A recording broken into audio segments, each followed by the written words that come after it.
Déthié Fall Aly Ngouille Ndiaye Mame Boye Diao Anta Babacar Ngom Aliou Mamadou Dia Bassirou Diomaye Faye et le professeur Daouda Ndiaye. Nous venons de faire enregistrer au niveau du greffe M. Habib Sy et Pape Djibril Fall. Voilà, nous venons de faire enregistrer par le greffe de la Cour suprême la requête d'annulation du décret qui a abrogé le décret qui convoquait le collège électoral. Aujourd'hui, c'est très important ce recours parce que c'est ce décret d'abrogation qui a le de tout ce qui se passe au Sénégal. La Cour suprême aujourd'hui a l'opportunité de dire le droit. J'ai l'habitude de dire que la justice a un triple rôle de régulation. Social, politique et économique.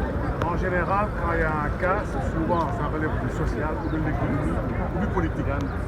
En l'espèce, avec ce recours, ces trois dimensions doivent être prises en compte par la Cour suprême.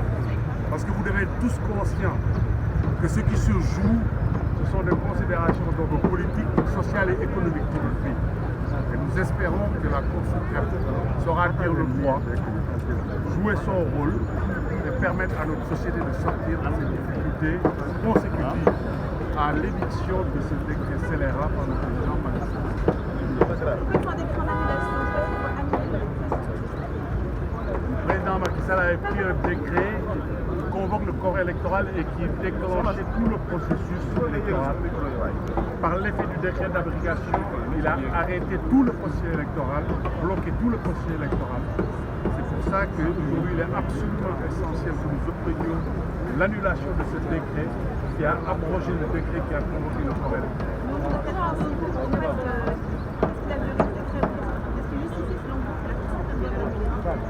La Cour suprême doit annuler ce décret parce que ça le président de la République a manifestement dépassé son pouvoir.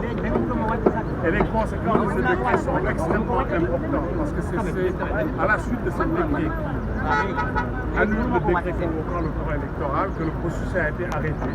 Et c'est à la suite de ce décret que l'Assemblée nationale a voté une loi aussi scélérate qui prolonge le mandat du président de la République en violation flagrante de clauses d'éternité qui figurent dans la Constitution. Ils disent que pour la durée du mandat et le nombre de mandats, la Constitution ne peut pas être modifiée. C'est pour ça qu'il est absolument essentiel que nous obtenions l'annulation de ce décret, ce qui redonnerait vigueur ipso facto au décret qui a convoqué le corps électoral et relancerait le processus électoral.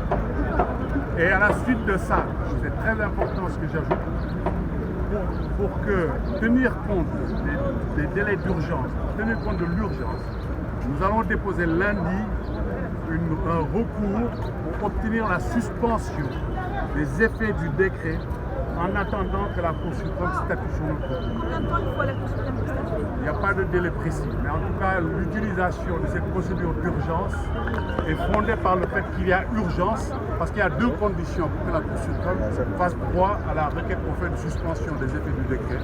C'est l'urgence et le caractère manifestement ou les apparences d'illégalité du décret attaqué.